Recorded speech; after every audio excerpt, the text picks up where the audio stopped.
There's so much going on now in the opening few days of October. Playoff baseball, start of a new NFL weekend. College football continues. WNBA playoffs tonight as we change venues. But we remind you that first and foremost, when you reach the end of the week on the Early Line and Sports Grid, it is a football Friday. So we continue and begin our full Sunday slate preview for week number 5 of the National Football League. A couple of teams on the bye this weekend, Joe Raineri, for the first time this season. So a slightly shorter slate on Sunday. Just 12 games as opposed to maybe the usual 14, or at least the last 2 weeks. We have had 13 with the doubleheader of Monday Night Football. So only 12 games, fine. But it starts bright and early. You wake up Sunday morning, you roll out of bed, you turn on your TV, and you look across the pond for the first London game of the season. The undefeated Minnesota Vikings taking on Aaron Rodgers and the New York Jets. What a game we have, kicking at 9:30 p.m. Eastern time on Sunday. Minnesota, 2.5-point favorite across the pond in London. Total 40.5. The Jets off to a disaster last week in Denver, or against Denver, losing outright as more than a touchdown favorite. Minnesota, Joe, one of 2 remaining undefeated teams in the National Football League alongside the Chiefs. But unlike the Chiefs, Minnesota is the only perfect team against the number. They are also 4-0 ATS. Their last 3 victories outright as an underdog. Just the second time this year the Vikes have been booked as a favorite. The first since the opening Sunday of the year against the other New York team on the road in MetLife against the Giants. How do you see London playing out between the Jets and the Vikes? So it's interesting. First of all, I'm shocked, Ben, this line has not gotten to a field goal or more, which is interesting because you know the public is running to the window to back Minnesota in this game here, right? There's no way that you can back Aaron Rodgers and the New York Jets here, and yet this thing has been frozen at 2.5 all week long. Denver blitzed Aaron Rodgers last week, Ben, 43% of the plays. So 43%, they were bringing the house on them, and they could not figure it out. The problem is they're taking on a Minnesota Vikings team that leads the league in 51% blitz rates, the second highest in the NFL. What does that mean? It means Aaron Rodgers better figure out the answers to a blitz in a damn hurry here. Otherwise, they're going to be in trouble. Now, I look at it and say that was absolutely maybe the best thing to happen to him last week against Denver, because that was really the first time they've been under that kind of duress from a blitz. Correct. They've seen it now. They had a week to figure it out. And it's not like the quick release of Aaron Rodgers, the screen game, the quick passes to Garrett Wilson. Aaron Rodgers and the Jets, I have no doubt, will be much better off this week against the blitz than they were against Denver. And also on the flip side, this is going to be the best defense Sam Darnold has seen yet to that date. And I expect the Jets to make life very difficult for him as well. And we saw a little bit of regression in that second half against Green Bay, didn't we? Kind of forking the ball over a little bit, a little more of what we're used to from Darnold. I think this is a field goal game one way or the other, but if you think you'd be shocked that the Jets win this game outright, I would not be. Yeah, I would not be either, Joe. This is a really big spot for Aaron Rodgers. There has been some drama, of course, in New York. You mentioned the quick passing game of number 8 for New York. Well, the cadence has been discussed. It led to 5 false start penalties last week against Denver. He had only been sacked 5 times, Aaron Rodgers, in the opening 3 games of the year. That was good news, of course, for the 40-year-old quarterback coming off a torn Achilles, because that was a huge issue even entering 2023, his first year in New York. He was sacked 5 times, as Joe alluded to, against the Broncos a week ago. Brian Flores' defense has been good. Minnesota, 4th best scoring offense, 4th best scoring defense. But to your point, Joe, Sam Darnold now faces the 2nd best passing defense in the NFL. The Jets only allowing about $128 per game. You could argue the quarterbacks they have played, and maybe I would hear it, especially since week number 2, the disaster that is Will Levis. Then you got Jacoby Brissett in the Patriots week 3. And last week, the rookie Bo Nix that led Denver into MetLife and picked up a win, throwing for only 60 yards. and still won a football game. But Sam Darnold, most passing touchdowns in the NFL, 11, the only guy in the double digits entering week number 5. Going to be a good game on Sunday in London and a short number. Hour 3 begins on this Football Friday as we continue our full Sunday preview next. Welcome to hour number 2 on our Football Friday live right here on the early line on Sports Grid. He is Joe Raineri. I am Ben Stevens. We continue our entire preview of the entirety of the Week 5 Sunday slate around the National Football League. It starts early. It's in London. The Jets and the Vikings, as we detailed right before we ended out the opening hour. Now into hour 2, we continue our breakdown of Sunday. Big Blue, Mike Blewitt, will join us in our second half hour to look at a variety of games around the National Football League. And of course, it is October. The division series begin tomorrow with a quadruple header in MLB. We'll touch on all 4 of those. We will set the stage for not only a Saturday slate in college football that might be a little bit lackluster, so Friday makes up for it. A banger of a Friday night in CFB is ahead as well, Joe Raineri. I'm looking forward to it. I like the games tonight in college football. Like you said, a little slimmed down NFL slate this Sunday with the buys coming into play, but a lot of spots here, Ben, as we head into Week 5 here. Some important spots, divisional matchups. I'm looking very forward to this weekend. 4 teams on the bye, by the way, around the NFL this week. The Lions, the Titans, the Eagles, and the Chargers. We will not see them in action. 12-game Sunday slate. Let's continue with some great AFC matchups between teams we still expect to contend for a conference crown. Let's go to Houston. It's the Texans and the Bills on Sunday. As of this moment, Buffalo, a very slight road favorite, Joe, in H-Town, laying 1.5. But as you can see in those money line numbers, with a little bit of movement, they are only separated by just a couple of cents. Less than 10 cents. I see it live, minus 112 for Buffalo on FanDuel, minus 104 for Houston. Total stands at 47.5. So, Joe, just a couple of cents separate these two teams on the money line for a huge matchup on Sunday between two teams both at 3-1. Just how close is this game going to be between the Texans and the Bills? Yeah, I love the spot here for the Buffalo Bills, coming off an absolute thrashing against the Baltimore Ravens, who literally just ran all over them. And the good news for Buffalo is, yeah, you got your lunch handed to you there. But the good news is you're taking on a Houston team that is nowhere even remotely close in the same rushing category offensively that the Baltimore Ravens are. In fact, I can make the argument this is not a very good Houston offense, folks. This is a struggling offense. C.J. Stroud looks to be having that sophomore slump. Defensive coordinators now have a year or so of tape on them. They're throwing different looks. We saw what Minnesota did to them. We even saw it with Jacksonville. If it wasn't for a last-second ridiculous drive in order to be able to win that game there, Houston, we're having a different conversation about Houston here, and I like Buffalo in a big way to be able to bounce back in this spot. It's all about matchups here. They do get their safety back, the Buffalo Bills there. They will have Taron Johnson back for this one, which is good news there. They also will get their starting linebacker back. So they did lose Von Miller, who got suspended for 4 games. But the reality to me is, and when you're talking about the Buffalo Bills, you're talking about a team that has shown they can put up points with the best of them.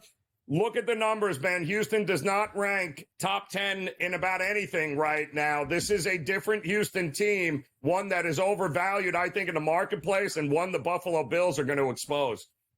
It's been a different season, right? Based on differing expectations for C.J. Stroud, D'Amico Ryans in Houston in year number 2 of this era and organization as compared to a season ago. They were the underdog. They came out of nowhere to win a divisional crown in the AFC South and win a playoff game as well. Often the underdog a season ago. This year, as the favorite in all 4 games, they are 0-3-1. They ended out week 4 alongside Miami and Tennessee, or at least Tennessee entering that Monday night. So they ended out week 4 as one of 2 teams alongside Miami that has failed to cover a number so far this year. In fact, it's been a blemish under C.J. Stroud, a team now that is the huntee, no longer the hunter, 3-8-1 against the spread as a favorite. Buffalo now the favored side here. But where Houston has been really good under C.J. Stroud, at home,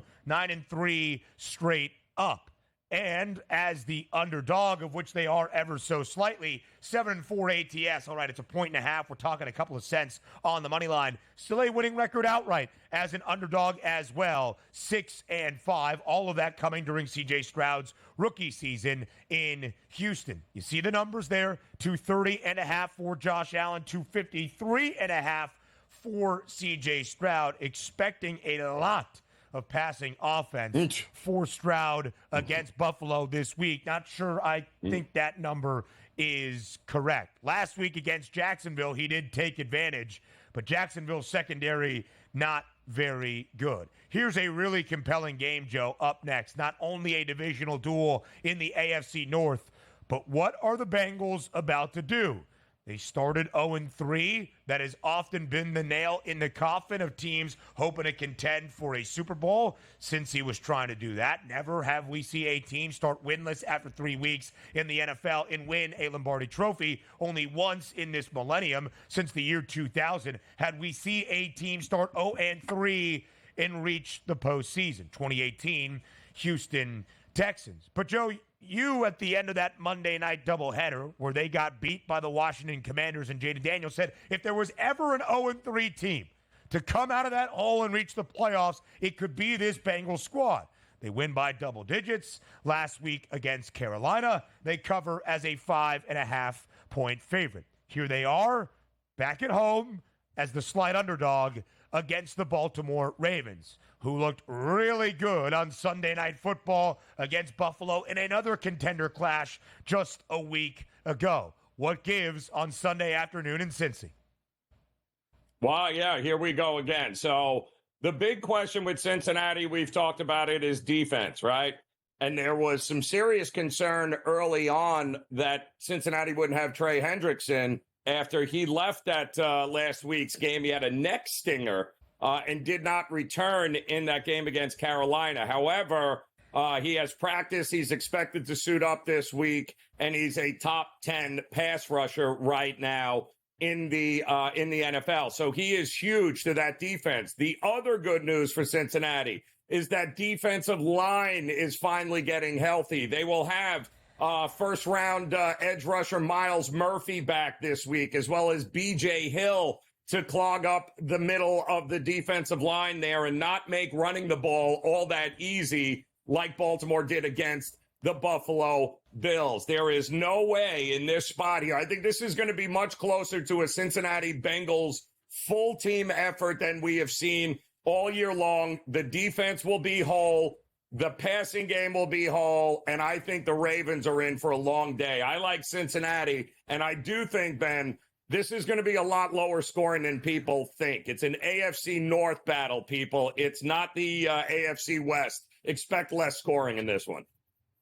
We shall see, Joe. 2 teams right now allowing more than 22 points per game. 2 teams that are also adding it up, scoring more than 25 points per game. The Bengals defense needs to improve.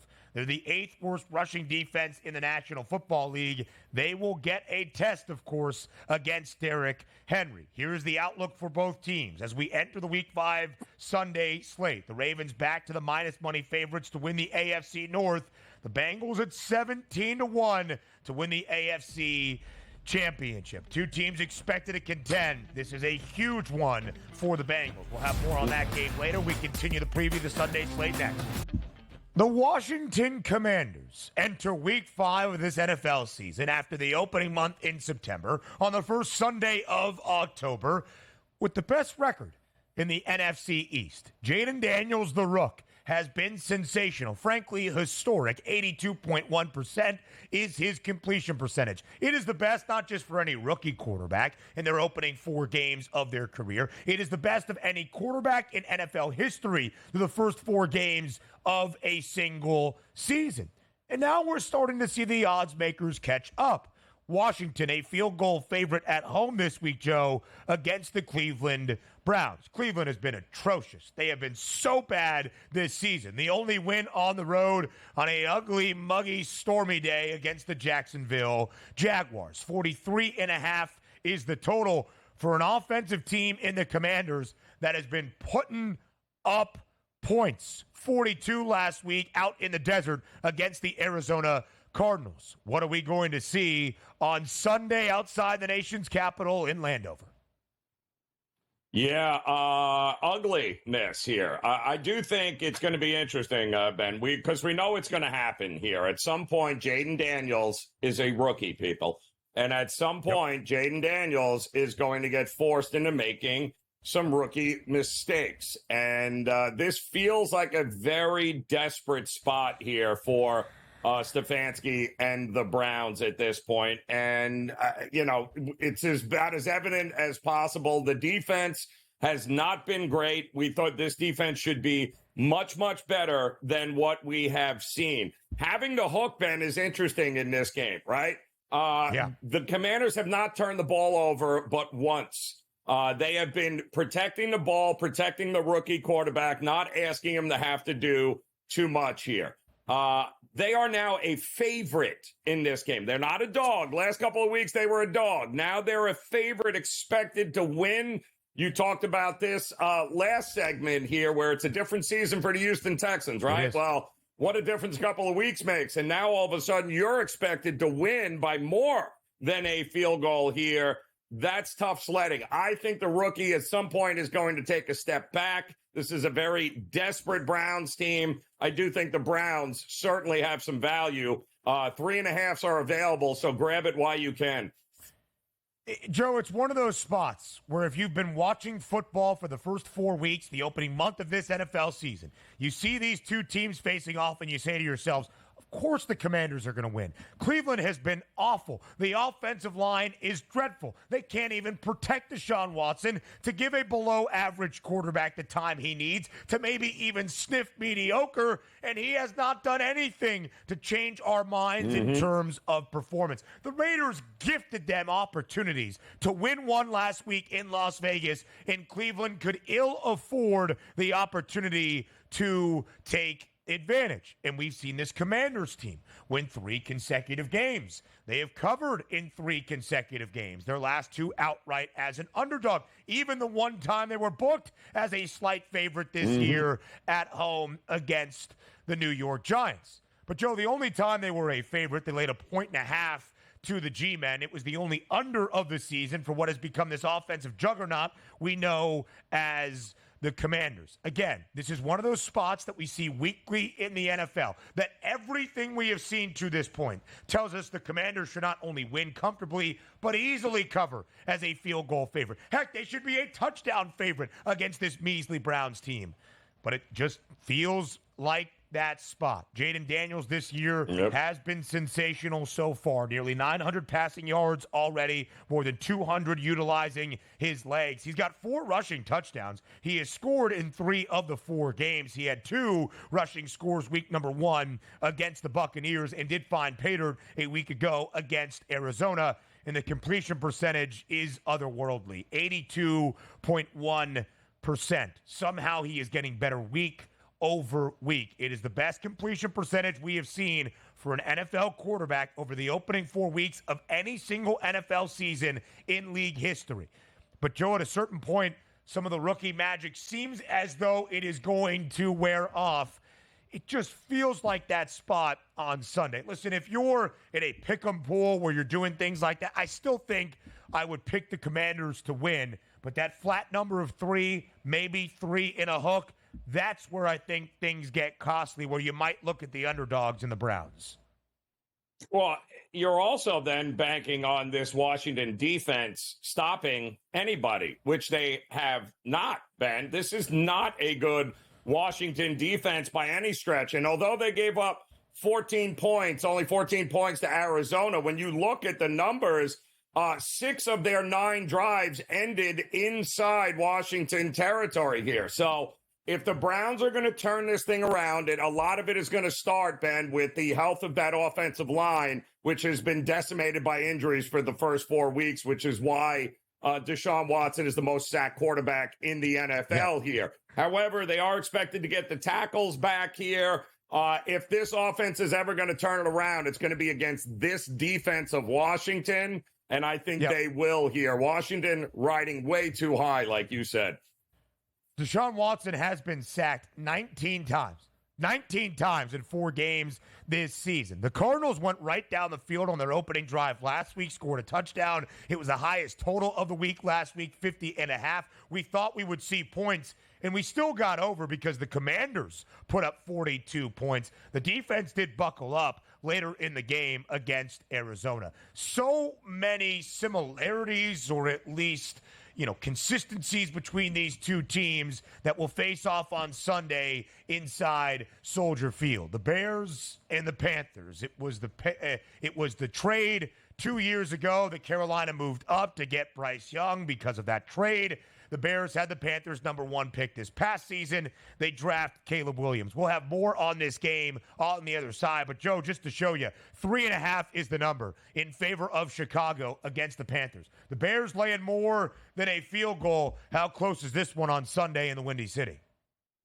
It's going to be close. I don't think it lands there, though, Ben, at 3.5. I think that number is going to reach 4.5 before it's all said and done. The Bears have been a favorite at both of their home games this year. It's their 2 wins. It's their 2 covers as the favored side. A little bit more on that one in the rest of the Sunday slate next. The full Sunday slate preview here on a Football Friday on the early line. The Bears and the Panthers, again, so many ties between these two franchises with the trades of the number 1 overall picks. But there's also the Andy Dalton revenge factor. I kid, but he did spend a few years in Chicago when Justin Fields was the quarterback. That was the youngster for the Bears. Again, Chicago has played 2 home games this year at Soldier Field. They have been booked as a favorite in both of those games, laying at least 3 points. They have covered in both. Last week against the Rams, opening weekend of the season against the Tennessee Titans. The offense was the reason why a week ago, and a really strong defense as well. But DeAndre Swift finally got going for Chicago a week ago against L.A. The Rams' rushing defense ain't great. We'll talk about that in just a little bit. All right, let's go elsewhere around the NFL slate on this Sunday. Divisional duel in Jacksonville. The Jaguars still looking for win number 1. Oh, so close in Houston a week ago to only see it dwindle away at the end. A ton of injury questions for Indianapolis. Will we see Anthony Richardson? Might it be Joe Flacco? High ankle sprain for Jonathan Taylor. I would say it's a 50-50 shot as of right now. He is currently listed as questionable. The good news for Jacksonville, Joe, they're a 2.5-point favorite at home in Duval County on Sunday. So they are expected to win their first game of the year. I guess I would say we shall see.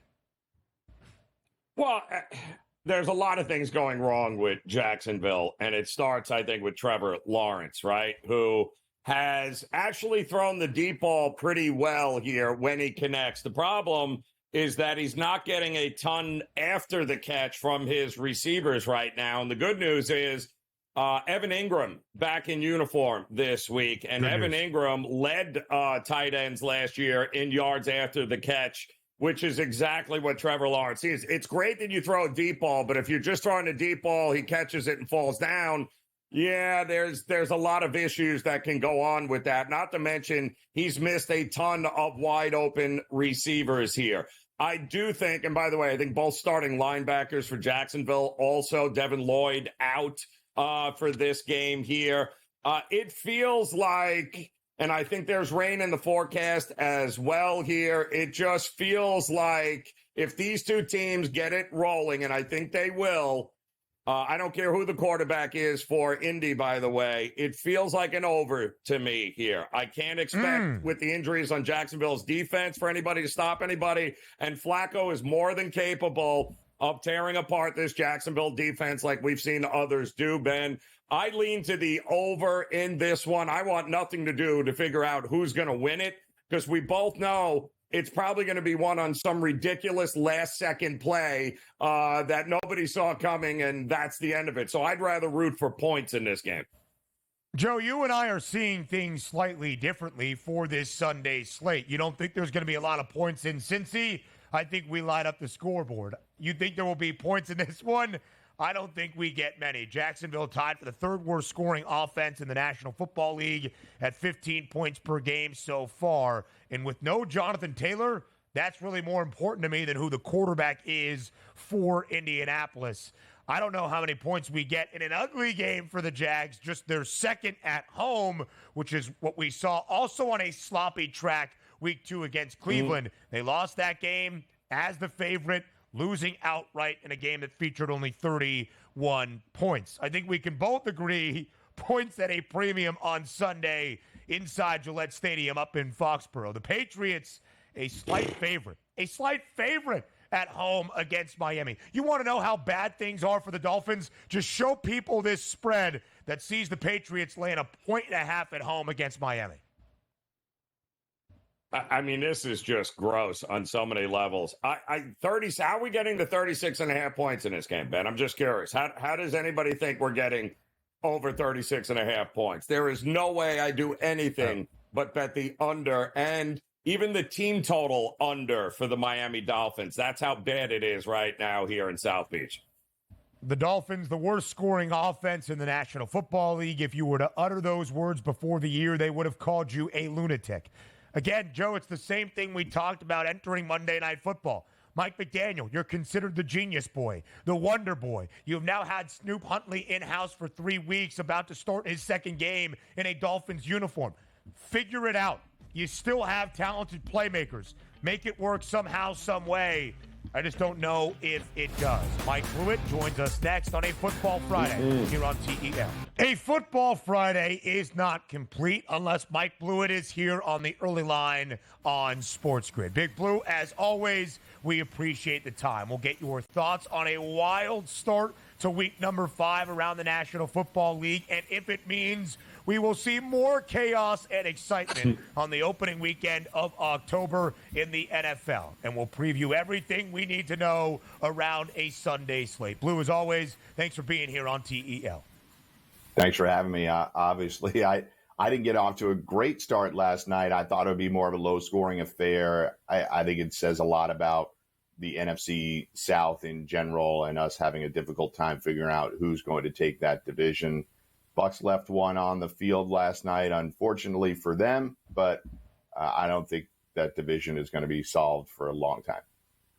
Yeah, it might not be. The Buccaneers are going to feel as though they coughed up an opportunity, literally the late fumble from Bucky Irving. It was part of the madness that ensued, Blewitt, midway through that fourth quarter. A fumble, a pick, bad Buccaneers offense to move back the field, having to punt it away to 1 minute and 14 seconds. Kirk Cousins, without a timeout, leads Atlanta down the field, sets up a Younghoe Koo game tire for more than 50 yards out. And then in overtime on the opening offensive possession, Atlanta comes through. A game-tying score and a game-winning drive, both courtesy of Kirk Cousins. More than 500 yards last night. That's why you go out and sign the guy to a $180 million deal this offseason. Blewitt, what was your main takeaway from Thursday Night Football to start week number 5?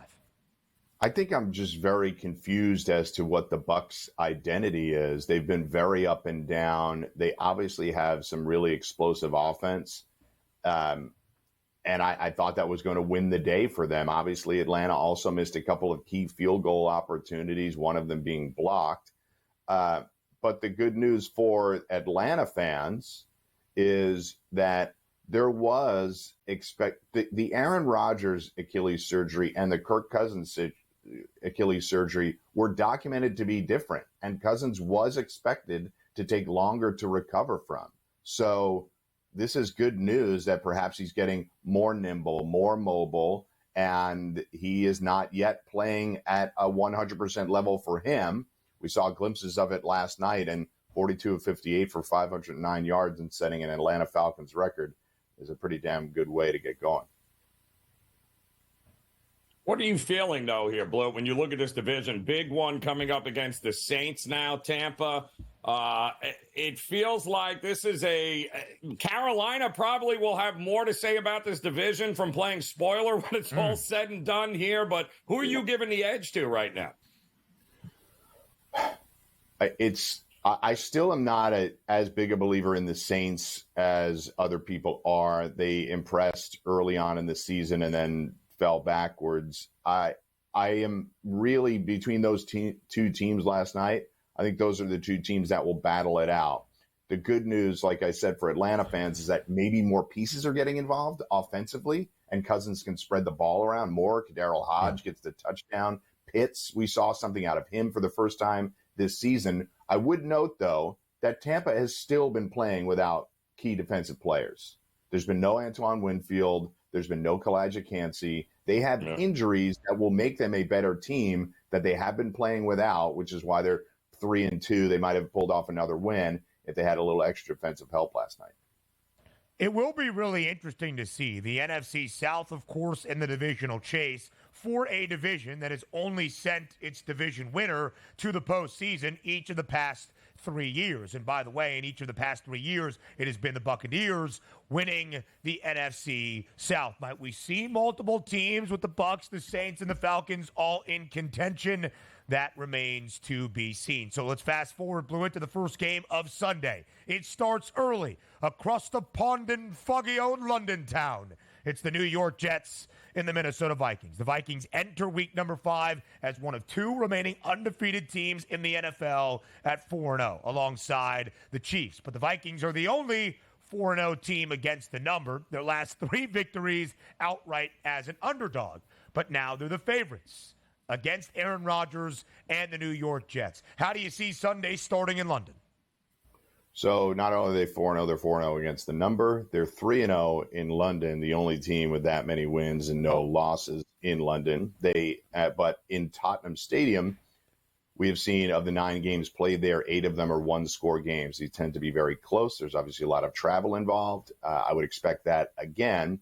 I would give the edge to the Vikings because it's so what's funny about statistically for the Vikings is that we all can see that their defense is playing lights out. Best defense in the league so far by DVOA standards. Their offense does not compare as much, but this is as a result of them having a lot of short fields. So Darnold has been wildly efficient, but he's not putting up gaudy numbers. The touchdowns are great, but this all leads back to the defense creating a lot of turnovers and short fields for the offense. I expect more of that. Look, the Jets had a very rough week. You guys you're a Jets fan, Joe, and Ben, you're here in New York. The Jets are getting beat up all week for that pathetic performance on Sunday. They're not that bad, but there are clear issues offensively where the players are not all on the same page. It's difficult for me to trust them and go to London and pull off a win against this Vikings team. I have to lay the 2.5. I think it is a close game, but since it's under the key number of 3, I would take the Vikings. One of those classic buy low, sell high spots here in that game. It's going to be very interesting at 9 o'clock in the morning. Another interesting game for the AFC is going to be Buffalo taking on Houston. Love the spot for Buffalo, getting absolutely embarrassed prime time against Baltimore. Now taking on a Houston defense that can't stop the run themselves. And they can't run the ball this year, Houston. It's a pick 'em price. What are you thinking? And a ton of penalties, too, for Houston that have not been cleaned up at all. the first halves of these Houston games have been flat out bad. Lots of penalties. Joe, you and I are watching it every week live. Yeah. Lots of penalties. They're not getting in the end zone. I definitely like the Bills in the first half of this game. They've been the second highest scoring first half team. Now, Houston has been good in the second half. So you have a situation where the Bills have been a very good first half team. The Texans have been a better second half team. I'm going to lean with the first half, the Bills to get off to a better start until the Texans start getting it done in the first half and stop committing offensive penalties that are killing drives. I got to roll with the Bills. A crucial AFC North game on Sunday afternoon, not just for any divisional title hopes, but also for playoff implications this early on the first Sunday of October. The Bengals at home against Cincinnati, hosting the Ravens. 2.5-point spread, Blue, in favor of Baltimore on the road with a total at 48.5. What is your expectation for this crucial game on Sunday in Cincinnati? Really tough one for the Bengals that have not been playing consistently well. They have to face a Ravens team that looks like they unlocked something last week. Divisional home dogs is a profitable place to be. I'm going to roll with the Bengals in this one. Give me the 2.5. I can see that this game could go down to the wire. The historic second halves that we've seen from the Bengals have not rung true so far this season, but I'll still roll with the Bengals. I like their offense to be able to get it done. So give me the 2.5 points as a divisional home dog. Since Joe Burrow came into the league, that was 2020. He is 23-13-1, or the Bengals are at least 23-13-1 against the spread. Some of that might also be from last year when Jake Browning filled in for Joe Burrow. He will have this game circled, no doubt about it, because it was last year as the Bengals started their resilience after another 0-2 start where they entered in a huge Thursday night football game against the Flock. It was the final game that Joe Burrow played, suffering the wrist injury that would sideline him for the rest of this season. Sunday Night Football, a preview next. A classic NFL matchup on Sunday Night Football. Two of the biggest brands in the sport and in the National Football League face off in the Steel City on a Sunday night. Mike Blewitt continues with us here on a Football Friday on the early line on Sports Grid. No terrible towel behind Mike Blewitt now, just some scenery in the background. But we know where Blewitt's allegiances lies. But, of course, he is a very unbiased member to preview this game as well. An interesting spot here, Blue, for the Dallas Cowboys and the Pittsburgh Steelers. The Cowboys are 2-2. They had a mini-bye, of course, after Thursday Night Football last week, handling business against the Giants 20-15. Not exactly overwhelmingly impressive in their performance. The Steelers suffered their first loss of the season last week against the Colts. They were getting housed to start, made it compelling in the second half, and Justin Fields was great statistically. 2.5-point spread in favor of the Steelers at home on Sunday. How do you break down Sunday Night Football between the boys and the Steelers? I think you hit on one of the things that's really important for the Steelers to do, and Fields has commented on it just yesterday. How the last 2 weeks, the Steelers have shown a glimpse of a legitimate offense in the second halves of games. But the first halves of their games are field goal fests. They're not putting up a lot of points. And against a Dallas team that historically, at least the last 2 years, has been a very good first half team, I think it's going to be important to match them offensively, or at least limit them. Now, Mike Tomlin is excellent during primetime games. His record is.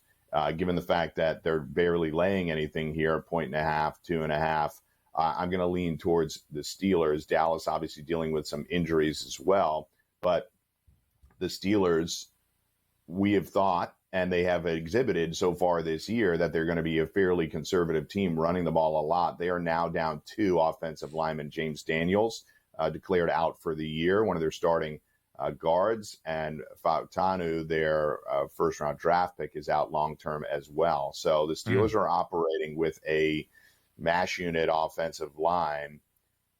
And, on the other side, the Micah Parsons and DeMarcus Lawrence stories. So both of these teams probably not at peak health. I just have to roll with the Steelers, given the fact that their defense has limited the opposing offenses so far this season.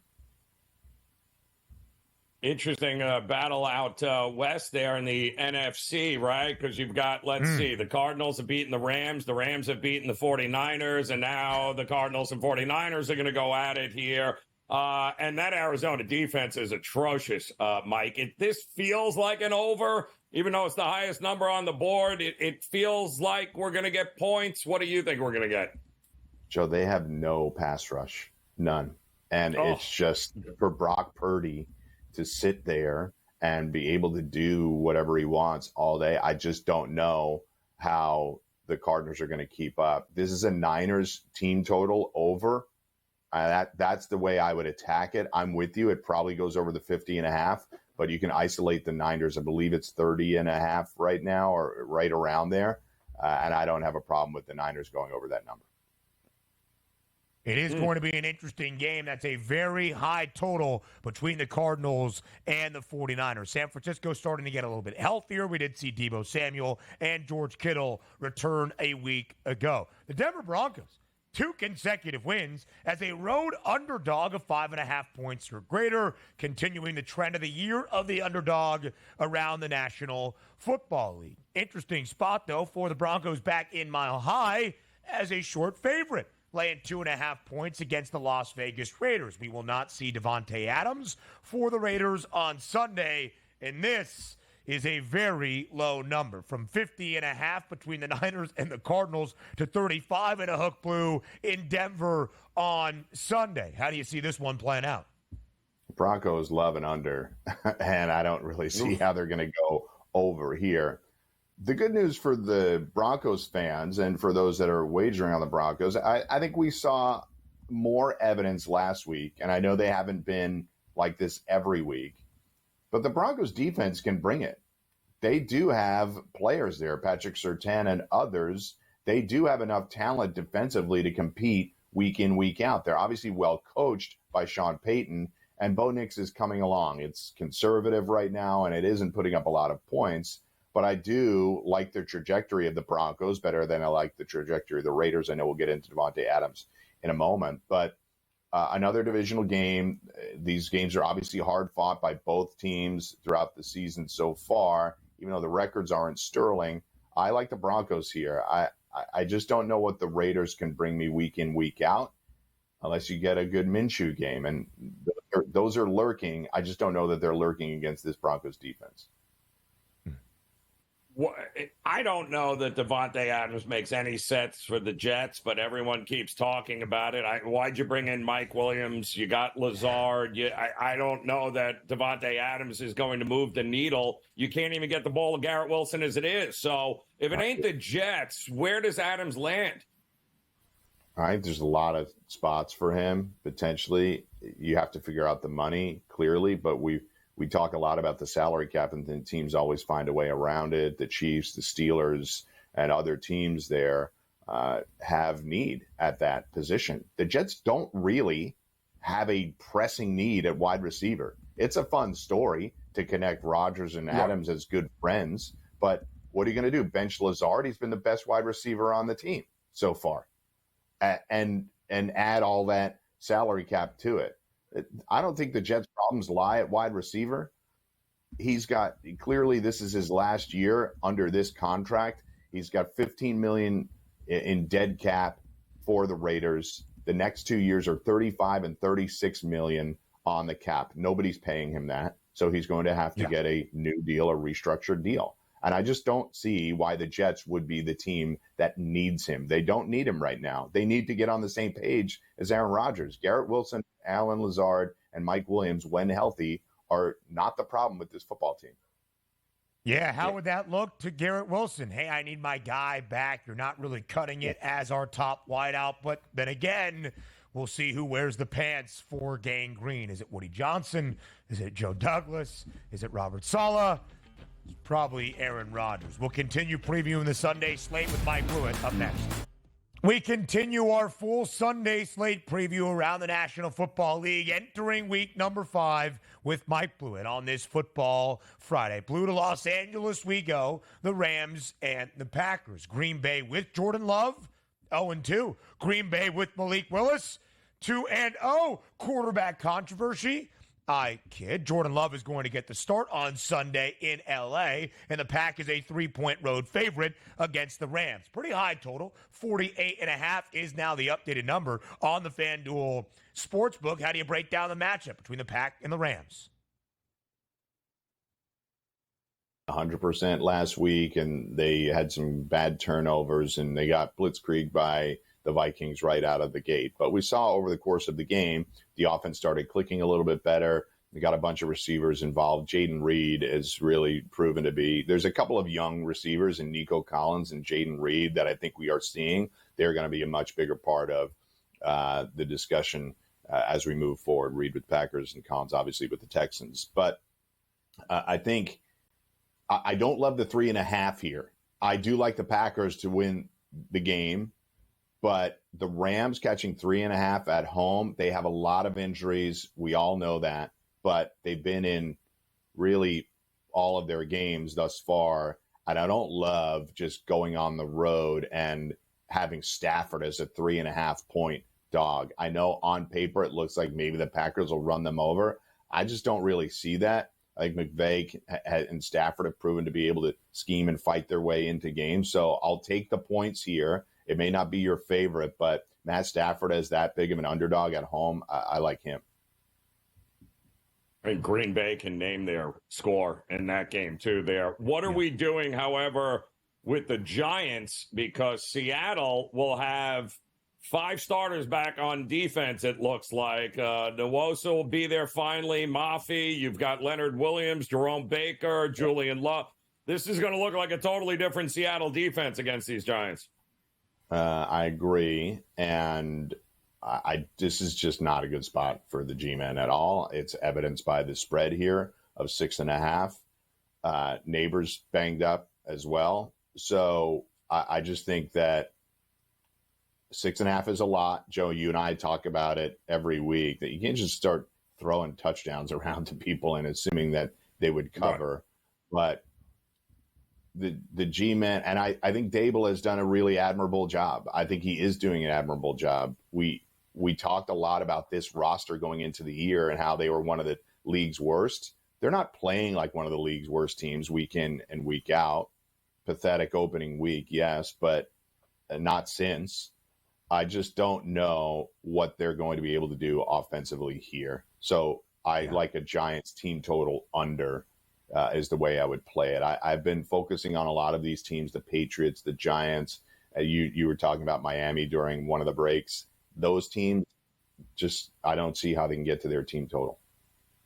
20th consecutive game for the G-men as an underdog. 10-8-1 against the spread in the previous 19. For a little bit of optimism, maybe this game can be at least slightly competitive. Changing expectation, though, Blewitt, from an underdog mostly this year, 3 of 4 games, now to a full field goal favorite at home. It's Jayden Daniels doing that for the Commanders as they are off to a 3-1 start. Best record currently in the NFC East. They host the Browns. With the change of expectation, how does Washington perform on Sunday? It's a good one. I'll be really watching to see if Washington can handle the expectations in the right manner. But I have to say the Dan Quinn, Cliff Kingsbury coaching marriage, I didn't know their familiarity with one another. I didn't know if this was going to work, but it seems to be working. There's always a team that comes out of nowhere, and it's clearly Washington this year.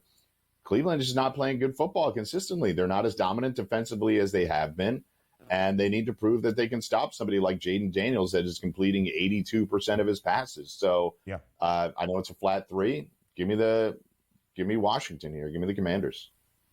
Yeah, it is one of those spots, Blue, where you look at it on paper based on what we have seen so far throughout this NFL season, and it almost feels as though the Commanders being booked as a favorite for their second time isn't the story. It's the fact the Commanders are only a 3-point favorite against a woeful Cleveland team to start. But it's any given Sunday in the NFL. Maybe it changes our expectation after this matchup. Mike Blewitt, we appreciate it. We'll see you on Sunday alongside the man to your left, Joe Raineri, on NFL Football In-Game Live. Game day starting at 1 p.m. Eastern Time. We'll talk to you then. Hour number 3, our third and final on a Football Friday, is up next.